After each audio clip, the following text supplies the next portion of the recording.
watchers to say, Mr. Trump, your words and your tweets matter. There's a lot of confusion and speculation that's been sparked even this morning with a series of tweets on different topics. But the president-elect wants to talk about the nuclear arsenal of this nation, and that really got people stirred up.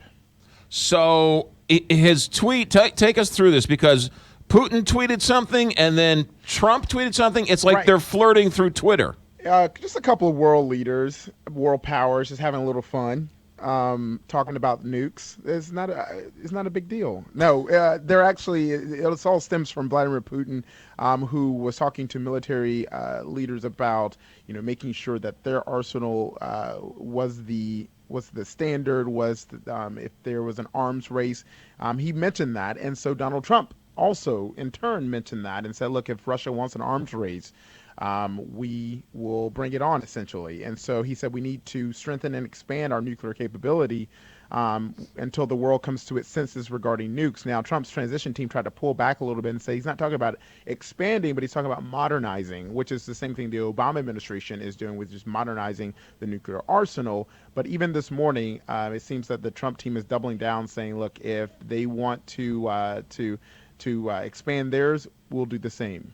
So I heard some experts say it's not necessarily the bigger issue isn't necessarily the tweets going back and forth. It's what the other smaller dictators think, oh my goodness, we better get some nuclear weapons, and that's the bigger issue. Right, and if you see Russia and the U.S. talking about an arms race, then everybody else, it starts up this talk again. And remember, what's been happening the past 8 years is that President Obama has been about, his goal has always been, he says, is to provide a nuclear, or lead to a nuclear-free world, even though his administration has been the slowest at getting rid of warheads. But that's another issue there. But the talk is, well, what does Trump plan to do, and why is this policy on the nuclear arsenal and nuclear policy playing out on Twitter?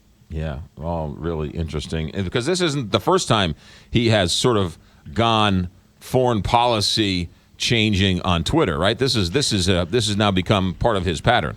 Right, exactly, and will that pattern continue after January 20th? We will see, but obviously, even a day ago yesterday with this UN resolution with Israel, where Israel wanted the U.S. to veto a UN resolution talking about settlements in the West Bank, which is prohibited at this point.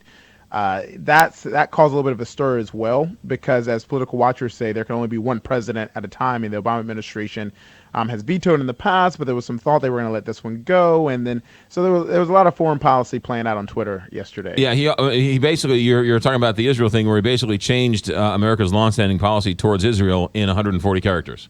Right. Yeah, before he's president of the United States.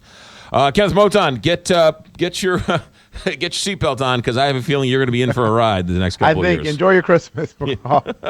Kenneth, Merry Christmas. Thanks for all your work last year, and we look forward to much more of it in 2017.